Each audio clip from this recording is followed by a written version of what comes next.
যেহেতু পছন্দ করো, ভালোও লাগে, তাহলে বলো না আমার সাথে জীবন সমুদ্রে পাড়ি দিতে আগ্রহী? রায়হান ব্যাকুল হয়ে আছে পিয়াসার মুখে হ্যাঁ সূচক ছোট্ট একটা শব্দ শোনার জন্য। তার হার্টবিট ক্রমশই বেড়ে যাচ্ছে। ক্ষমা করবেন স্যার, আমি প্রায় গরিব ঘরের সন্তান বলতে গেলে।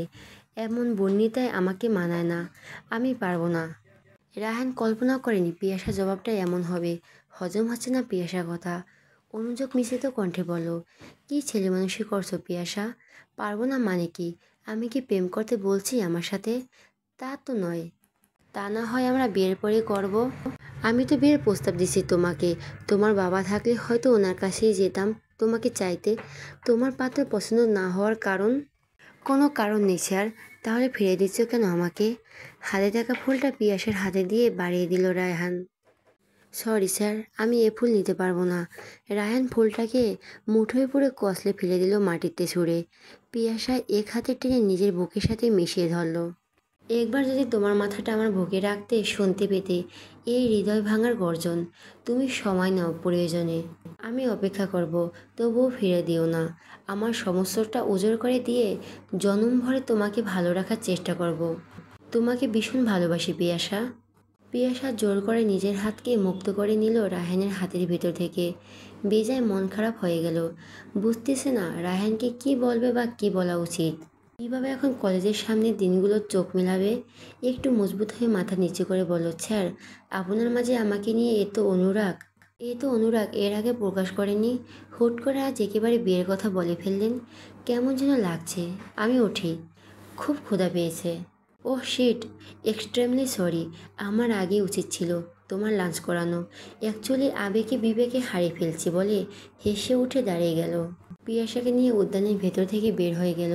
পিয়াসা বাসায় গিয়ে খাবো বলল, কিন্তু রায়হান নাছোড়বান্দা। একটা নিকটস্থ রেস্টুরেন্টে ঢুকলো পিয়াসাকে নিয়ে।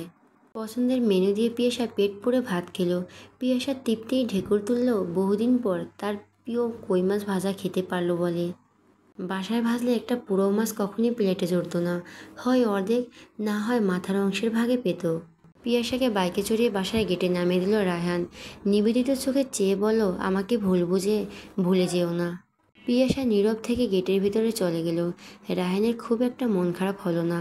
তার বিশ্বাস এখন পিয়াসা পিতৃশোকে আচ্ছন্ন রয়েছে। শোক কাটিয়ে উঠুক, সময় গড়িয়ে যাক। এর ভেতরে চলতে চলতে ভালো না বেসে যাবে কই। এদিকে আয়মান কথা প্রসঙ্গে মা বোনকে পিয়াসার দুরবস্থার কথা জানালো। তার মা বলল, তুই মেয়েটাকে কালকে আমাদের বাসায় নিয়ে আয়। মা, ও আমাদের বাসায় আসবেই না। আমাকে ভয় পায়। একদিন বেদ দিয়ে মেরেছি তাই, আর একদিন অনেক ঝেড়েছি। অন্য কোথাও থাকার ব্যবস্থা করা যায় কিনা তা ভাবো। ঢাকা শহরে মানুষ নিজে থাকতে জায়গা পায় না, আবার এমন একটা বিবাহযোগ্য মেয়ে রাখবে। তোর তো যা কথা বেক্কেলের মতো। আমাদের বাসায় জায়গা আছে। ও আলিশার সাথে ঘুমাবে। পাশ থেকে আয়মানের ছোট বোন আলিশা আনন্দে আত্মহারা হয়ে গেল।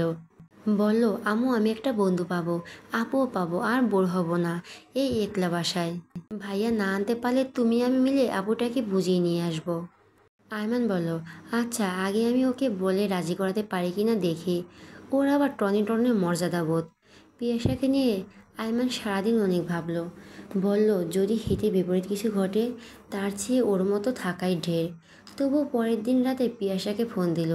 পিয়াসা মোবাইলের স্ক্রিনে চেয়ে দেখলো আয়মান স্যার লেখা। অবাক হয়ে চোখের পাতা ভাঁজ করলো পিয়াসা। পড়ার কোনো প্রয়োজনে সম্ভবত ফোন দিয়েছে স্যার। এইভাবে রিসিভ করলো। হ্যালো, আসসালামু আলাইকুম স্যার। ওয়ালাইকুম আসসালাম, কেমন আছো তুমি? আলহামদুলিল্লাহ ভালো আছি স্যার, আপনি কেমন আছেন? ভালো আছি। তোমার সাথে একটু কথা ছিল। এখন বলবো নাকি কাল দেখা করবে পরে? তোমার সুবিধা যেভাবে হয়। স্যার পড়ার বিষয় হলে তো এখনই বলতে পারি না, না অন্য বিষয়ে। তাহলে কাল আমি সময় সুযোগ করে দেখা করব স্যার। এখন কথা বললে আমার সমস্যা। শুয়ে গিয়েছি। ওকে, ঘুম ভালো হোক। আয়মান ফোন রাখলো। পিয়াসা ফোনের কণ্ঠ এত মিষ্টি। ও মাই গড, ভেবেই রোমাঞ্চিত হলো আয়মান। পিয়াসার মাথা চরকির মতো ঘুরছে। কি হচ্ছে তার সাথে এসব? কোনো অশুভ হাতছানি নয় তো? পরের দিন পিয়াসা ক্লাস ও কোচিং শেষে অফিসে যায়। আয়মান অফিসের কাজের বাহানা থেকে যায়। সবাই চলে গেছে, দুই একজন অধীনস্থ কর্মচারী বাদে। পিয়াসা দেখে মুখ তুলে চাইল একবার, চেয়ারে বসো। না স্যার, সমস্যা নেই বলেন। পিয়াসা, তোমার কি কোথাও থাকার ব্যবস্থা হয়েছে? না স্যার, হয়নি। তার আর দরকারও নেই। ফাইনাল পরীক্ষা পর্যন্ত পাশের আন্টিদের বাসায় থাকবো, তারপর গ্রামে চলে যাব। গ্রামের ভার্সিটিতে অ্যাডমিট হব, টিউশনি করাবো, তাতেই চলে যাবে কোনো রকম। ঢাকায় কোনোভাবে থাকা সম্ভব নয়। আয়মান শান্ত সুরে বলল, আমি যদি তোমার থাকার ব্যবস্থা করি থাকবে? কোথায় স্যার? আমাদের বাসায়। জানি না কি ভাবছো তুমি এখন। বাজ পড়া পাখির মতো পিয়াসা স্থির হয়ে গেল। আয়মানের বলা বাক্যদ্বয়ের প্রতিটি শব্দ পিয়াসা কর্ণকুহরে প্রবেশ করেছে অনিকণা হয়ে। যা আছে হৃদয়ের বহিঃশিখার মতো দাউ দাউ করে জ্বলছে, পুড়ে ছাই হয়েছে তার অন্তর্খানি। মনে মনে বলল, আপনি ঠিকই ধরতে পেরেছেন স্যার। আপনার বলা কথাগুলো আমার কাছে ভীষণ তেতো লাগছে, ভারী অসহ্য ঠেকছে। বিষের পেয়ালের মতো মধু ঢাললে সে মধু পান করা বিপজ্জনক। কি হচ্ছে আমার সাথে এসব? কেন যে বাবার সাথে মরে গেলাম না? কেন সবাই ভালোবাসার নামে করুণার পয়সা সাজিয়ে বসেছে আমার জন্য? কেন শকুনের মতো আমাকে নিয়ে টানা হেঁচড়া করছে? পিয়াসার আঁখি কোণ ছলছল করে উঠল। আয়মান ফের পিয়াসা বলে ডাক দিল। পিয়াসা সম্মিত ফিরে পেল। অরক্ত দুটির চোখে একবার তাকালো আয়মানের দিকে। আপত্তি আমাদের বাসায় থাকতে? আপত্তি হওয়াটাই কি স্বাভাবিক নয় স্যার? আয়মান কোনো বিশেষ ঘটালো না পিয়াসাকে। বেহায়াপনা তার অপছন্দ। ওকে, তুমি তোমার মতো করে থাকো। ভুল বুঝলে বা উল্টো বুঝলে কী বা করার আছে আমার? আয়মান জেনে বুঝেই রায়হানের প্রসঙ্গ তুলল না। চলে যাও পিয়াসা। পিয়াসা পা ঘুরিয়ে বের হয়ে গেল অফিস থেকে। আয়মান পিয়াসার পিছন পানে নিষ্পলক চোখে চেয়ে রইল। তার মাসখানেক পর এক বিকেলে আয়মান কলেজের পাশে মার্কেটের একটা গহনা দোকানে গেল। উদ্দেশ্য সপ্তাহের আগে বানাতে দেওয়া ছোট বোনের কানের দুল জোড়া নিতে হবে। দোকানের কাছাকাছি হতেই দেখতে পেল সে দোকানে বেরিয়ে যাচ্ছে পিয়াসা। সে আয়মানকে দেখেনি, আয়মানও তাকে ডাকেনি। কৌতূহলবশত আয়মান দোকানের ম্যানেজারকে জিজ্ঞেস করলো, যে মেয়েটি এখন বেরিয়ে গেল সে কেন এলো? এক জোড়া কানের দুল বিক্রি করলো। কেন ভাই, আপনি চিনেন নাকি তাকে? দোকানদারকে বিশ্বাসযোগ্য কিছু বলতে হবে, নয়তো কী না কি ভেবে বসে থাকে। মেয়েটি আমার ঘনিষ্ঠজন। দুলজোড়া দেখান তো দেখি। সে পুরনো একটা বক্স থেকে বের করে দিল পিয়াসার থেকে কেনা কানের দুলজোড়া। বলো, বুঝলাম না ভাই। বলছেন ঘনিষ্ঠজন, অথচ তার দুঃসময়ে পাশে নেই। আমরা যেন তাকে না ঠকাই, এটার জন্য কত অনুনয় করে কান্নারত কণ্ঠে বলো, এই দুল তার মৃত বাবার দেওয়া। আয়মান দুলজোড়া দেখে চিনল। পিয়াসার খানে এতদিন এই দুলজোড়াই ছিল। বেশ মানাতো তাকে এই দুলজোড়াতে। আচ্ছা, আপনারা কত টাকা দিয়েছেন তাকে? তারা সোনা কতটুকু ছিল এবং কত মূল্য দিল জানালো আয়মানকে। আয়মান মানিব্যাগ থেকে 10,000 টাকার ম্যানেজারকে হাতে দিয়ে বলো, বাকিটা কাল দিয়ে দেব। সমস্যা আছে? আর এটাকে ওয়াশ করে নতুন একটা সুন্দর বক্সে দেন। আরে কিসের সমস্যা ভাই, আপনি আমাদের চেনা কাস্টমার। একটু 5 মিনিট বসেন। আয়মান ভাবে গরিব আর মধ্যবিত্ত সম্বল এই আত্মসম্মানটুকুই। তার এই সম্মানকে বিকিয়ে দিয়ে তারা চলতে পারে না, বাঁচতেও পারে না। নয়তো সেদিন আমাদের বাসার থাকার কথা বলতে বিনা দ্বিধায় রাজি হয়ে যেত পিয়াসা। ভাইজান নেন। 2 জোড়াই রেডি। আয়মান বাসায় গিয়ে আলিশের হাতে তার দুল দিয়ে দেয়। পিয়াসা দুলজোড়া নিজের রুমে আলমারিতে ড্রয়ারে অধিক সাবধানে রেখে দেয়। চাবি দিয়ে বন্ধ করে ফেলে। এই ড্রয়ারে তার ব্যক্তিগত সব কিছু থাকে। সেই রাতে রায়হান আয়মানকে ফোন দিয়ে পিয়াসার কথা জানায়। জানতে চাই, কি বলিস দোস্ত, ঠকবো নাকি পিয়াসাকে বিয়ে করলে? আয়মান গিলাস থেকে পানি খেলো। তার মাঝে কোনো ভামান্তরই হলো না। যে কোনো পরিস্থিতিতে নিজেকে নিয়ন্ত্রণ করার অসীম ক্ষমতা তার। অন্যদিকে খুব চাপা স্বভাবের ও ব্যক্তিত্ববান পুরুষ আয়মান। চট করে না বলা কথাগুলোও বলতে পারে না, না পারে নিজের মনের ভাব প্রকাশ করতে। ছোটবেলা যখন বাবাকে হারিয়েছি, দেখেছি এই দোতলা বাড়িটা ভাড়া দিয়ে মা কোনো মতে হিসাব করে করে 2 ভাই বোনকে বড় করেছে, পড়াশোনা করিয়েছে। অতিরিক্ত চাওয়া পাওয়াকে জলাঞ্জলি দিয়ে দেওয়ার অভ্যাসটা বেশ রপ্ত হয়ে গিয়েছে তার। এখন আস্তে আস্তে তাদের সংসারে সচ্ছলতা ফিরে এসেছে। মা বোনকে নিয়ে সে ভালোই আছে। জীবনের নানা ঘাত প্রতিঘাতে প্রেম ভালোবাসা আধারই থেকে গেল তার জীবনে। সবার জন্য সব কিছু নয়, এই নীতিতেই আয়মান বিশ্বাসী। ফোনের উপাস থেকে হাসির শব্দ ভেসে এলো রায়হানের কানে। শুনতে পেল আয়মান বলছে, একদম ঠকবি না, ভালো থাকবে তুই, কিন্তু তোর পরিবার কি মেনে নেবে? আঙ্কেল আন্টি, তোর বড় ভাই, বাকি সবাই? অপরদিকে পিয়াসাও তো রাজি নয় বললি। তাহলে? রায়হান একটু চুপ থেকে, পিয়াসা 2-4 মাস গেলে রাজি হয়ে যাবে। দরকার হলে ওর বন্ধুদের দিয়ে ওকে ম্যানেজ করাবো, তোকে দিয়ে অনুরোধ করাবো। তুই নিজে প্রেম প্রণয় থেকে বিচ্ছিন্ন, তাই বলে কি বন্ধুর জন্য এটুকু করতে পারবি না আয়মান? ইংরেজি সাহিত্যের ছাত্র হয়ে কিভাবে পারিস প্রেম না করে থাকতে? নিরস গবেট কোথাকার! আয়মান মুহূর্তে বলল, হাজারবার পারবো রায়হান। আমি আমার সর্বস্ব দিয়ে তোকে পজিটিভ করার চেষ্টা করব। এই না হলে আমার প্রাণের বন্ধু, কিন্তু আমার বাসায় রাজি করানোটাই তো হিমালয় জয়ের মতো কঠিন। এটাই তো এখন বড় চিন্তার বিষয়। আচ্ছা রাখি রে। Good night. Good night Raihan. আগাম অভিনন্দন তোকে। মৃদু হেসে মোবাইল রেখে দিল। গভীর রাত, ঘুম আসছে না, সব কিছু কেমন যেন ধোঁয়াশা লাগছে। আয়মান তার ডায়েরির ভেতর থেকে নীল কালির কলমটা হাতে নিল। যেহেতু তার একাডেমি বিষয় ছিল ইংরেজি সাহিত্য, তাই কবিতা গান লেখার প্রতিও ঝোঁক রয়েছে কিছুটা। আর ইংরেজি কবিতাগুলো বাংলায় অনুবাদ করতে বেশ পছন্দ করে আয়মান। কেমন তোমায় আমি ভালোবাসি, কতবার আমি তোমায় ভালোবাসি, আমার গণনা করতে দাও। আমি তোমাকে ভালোবাসি গভীরতায়, প্রশস্ততায় এবং উচ্চতায়। আমার হৃদয় পৌঁছাতে পারে মোহ যখন তিরোহিত। এভাবে ইংরেজি কবি এলিজাবেথ ব্যারেট বাউনিংয়ের কবিতা হাউ ডু ইউ লাভ থিংয়ের কিছু কিছু চরণ অনুবাদ করে লেখেন। বার কয়েক পড়ল, আপন মনে নিজের উপর তুরুত হাসি হাসল। কল্পনা করলো এক ঝলক, জীবনকে কেবলই নীলবিশদের, নাকি রাশি রাশি শূন্যতা আর হাহাকারে ঝাঁপি বয়ে বেড়ানো। কি অদ্ভুত খারাপ লাগছে আমার, রাতটাকে তো নিষ্ঠুর মনে হচ্ছে কেন? এই ভেতরে আইমান নিজ থেকে অতিরিক্ত একটা বাকুলাপও করেনি পিয়াসার সাথে। রাহিনের বিষয় নিয়ে তার কোনো মাথা ব্যথা নেই। সবাই সবার মতো চলুক, আনন্দে থাকুক। রাহান পিয়াসকে রোজ ফোন দেয়, নানান গল্পগুজব করতে চায়। পিয়াসা দু চার বাক্য বলে অনেক ছুতায় ফোন কেটে দেয়। সম্ভবপর অনুযায়ী দূরত্ব বজায় রেখে চলে। রাহিনী সব গায়ে মাখে না। একদিন ক্লাসের কথা প্রসঙ্গে পিয়াসা তাদের সুপারগুলো বাহিনীর সাথে রাহিনীর বিষয় শেয়ার করলো। তারা পুলকিত হলো, তাকে মোটিভেট করতে লাগলো রাজি হওয়ার জন্য। নাহিদ বলল, দেখ প্রিয় পাখি, মেয়ে যেহেতু হয়েছিস, বিয়ে তো কাউকে না কাউকে করতেই হবে। রায়ান স্যার টুকটাক হলো তোর পাশে থেকেছে তোর ভাষ্যমতো, উদারতার হাত প্রসারিত করেছে, সুতরাং মালা তার গলায় দেওয়া উচিত। কি বল গাইস? ঠিক ঠিক, বলে সবগুলো টেবিল চাপাতে লাগলো। পিয়েসার মুখকে ধূসরবর্ণ করে প্রত্যেকটা বক্ত করল। মনে না টানলে মালা দেওয়া যায় বা দেওয়া উচিত, তোরাই বল। আজব চিস তুই পিয়াসা, তাহলে মনে কারে চাই তোর? কাউকে না আপাতত, গেলাম বাই, টাটা, বলে পিয়াসা উঠে চলে গেল। পেছন থেকে তারা নানা দুষ্টিমিতে মেতে উঠল। তুলি ঠোঁট বাঁকিয়ে বলে আমারে, কেন, কোন স্যার পছন্দ করে না? স্যার আর ছাত্রী প্রণয়ের প্রতি আমার দুর্বলতা সেই প্রাগৈতিহাসিক কাল হতেই। ছাত্রী লাজুক লাজুক বদনে পড়া নোট করবে, স্যার রোমাঞ্চিত দৃষ্টিতে ছাত্রীকে দেখবে, আবার চোখাচোখি হবে, একটু আঙ্গুলে আঙ্গুলে মৃদু ঘর্ষণ হবে, যেখান থেকে বিদ্যুৎ উৎপন্ন হবে, সেই তাপ পরিবাহী হয়ে সমান্তরালভাবে দুটো হৃদয় ঢলে ঢলে পড়বে।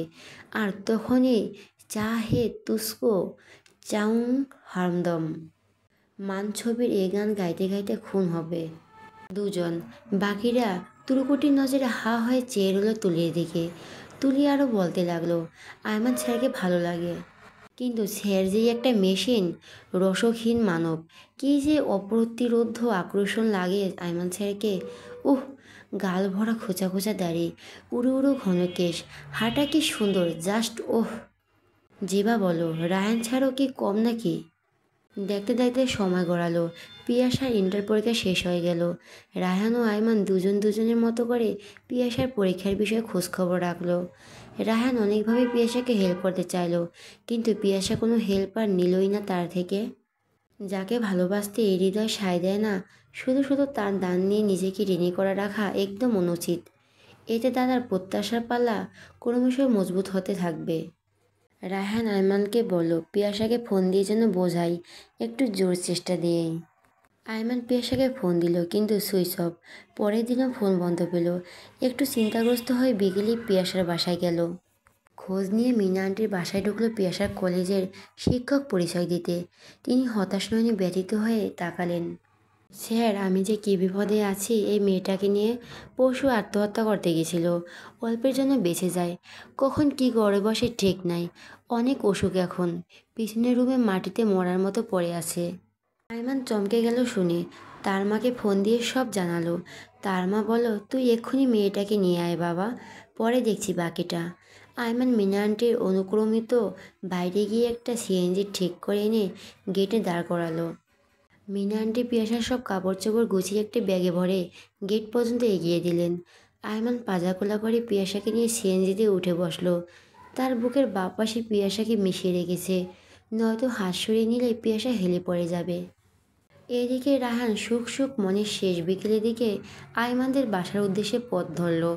উদ্দেশ্য পিয়াসার বিষয়ে সরাসরি যুক্ত পরামর্শ করতে হবে আয়মানের সাথে। বাসার গেটে পৌঁছাতে সে নির্বাক হয়ে গেল।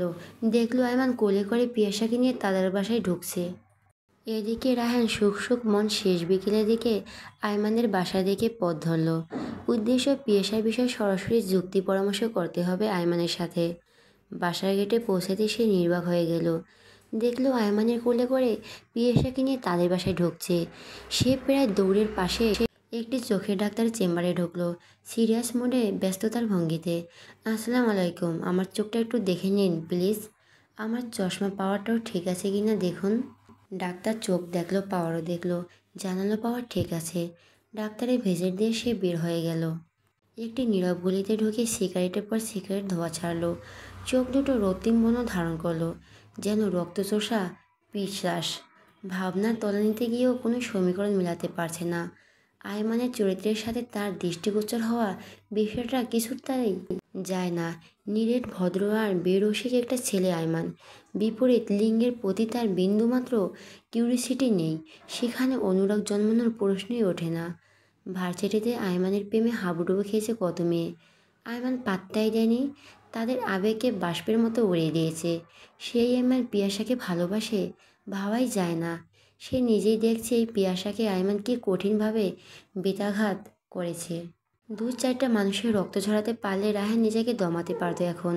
আয়মানের উপর ভিতর ভিতর ফুঁসে উঠছে সমুদ্রের উতাল ঢেউয়ের মতো।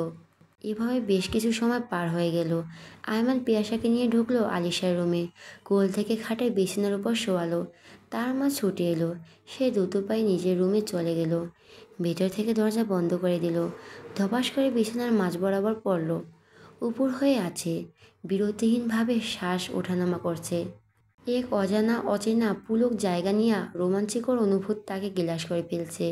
জীবনে এর আগে কখনো তার হৃদয়ে কাউকে নিয়ে এমন অনুভূতির উদয় হয়নি, না হওয়ারই কথা। এর আগে বাইরে কোনো মেয়েকে সে ভুলক্রমে স্পর্শ করেনি, অথচ আজ একটা যুবতী মেয়েকে তার কোলে তুলে নিতে হলো। পরে যাবে তো কাঁদো বুকের সাথে মিশিয়ে নিতে হলো। পিঠের ওপর হাত দিয়ে রাখতে হলো। ঘুরে চলে যাচ্ছে আয়মান। কেমন বেহুমিয়ান মনে হচ্ছে নিজেকে তার কাছে, আবার ক্ষণিকের সংকোচও লাগছে। না, তাকে এত বিবশ হলে চলবে না, কারণ পিয়াসা তার বন্ধুর প্রেম, হবুর লাইফ পার্টনার। তার রুমের দরজার ঠকঠক শব্দ হচ্ছে। অসহনীয় বিরক্তি নিয়ে উঠে দাঁড়ালো। দরজা খুলতে দেখে রায়হান। অবাক হলো না, কারণ রায়হান প্রায় তাদের বাসায় আসে বহু আগে থেকেই। কিরে, দরজা বন্ধ কেন তোর? সতেজ প্রাণময় চাহনি জিজ্ঞেস করলো রায়হান। আয়মান নিজেকে স্বাভাবিক করে নিল আগে। বলল, না, শরীর ছেড়ে দিয়েছে, তাই একটু রেস্ট নিচ্ছি। তোর প্রেম আলিশার রুমে দেখছিস? না, এখনও যায়নি, যাব। আলিশার কাছে ডিটেল শুনেছি। হুম, তারা তো আর জানে না তোর জন্য গিয়েছি আর আনতে হলো। তুই বলি ফোন দিতে, বারবার দিয়েও পাইনি। পরে তোর কথা ভেবে খোঁজ নিতে গেলাম, গিয়ে দেখি অনেক অসুস্থ। মাকে জানালাম, সব কথা শুনে মা বলল বাসায় নিয়ে আসতে। সুসাইডের কথাটা আয়মান লুকালো রায়হানের কাছে। রায়হানের কোনো অভিযোগ নেই আয়মানের উপর। ভুল বোঝার ঘোরটেপ থেকে নিজেকে মুক্ত করে নিল। হাসি মুখে বলল, খুব উপকার করেছিস দোস্ত। তোদের বাসায় যখন তখন আসতে পারবো পিয়াসার কাছে, কিন্তু সে সেখানে থাকতো, সেখানে বারবার গেলে সবাই মাইন্ড করতো। এক্সটেন্স, তাতে কি, তুই তো ওকে বিয়ে করতে যাচ্ছিস। তা ঠিক, তবুও বাসার সাইড তো এখনো পজিটিভ করতে পারিনি। এর আগে পিয়াসার দিকটা শতভাগ নিশ্চিত হই, পরে বাসার দিকটা দেখছি। ওকে, যেভাবে সুবিধা মনে করিস তাই কর। এখন এলি কেমন সেটা বল। ওই পিয়াসের বিষয়ে আলাপ করতে। তবে এখন যেহেতু তোদের বাসায় আছে, সমস্যা নেই, আমি তার সাথে আরেক দফা বৈঠকে বসবো, বলি রায়হান হেসে ফেলল। এখন পিয়াসার কাছে যা তুই, বলল আয়মান। রায়হান উঠে গেল পিয়াসার কাছে। পাশে আয়মানের মা ও আলিশাও ছিল বসা।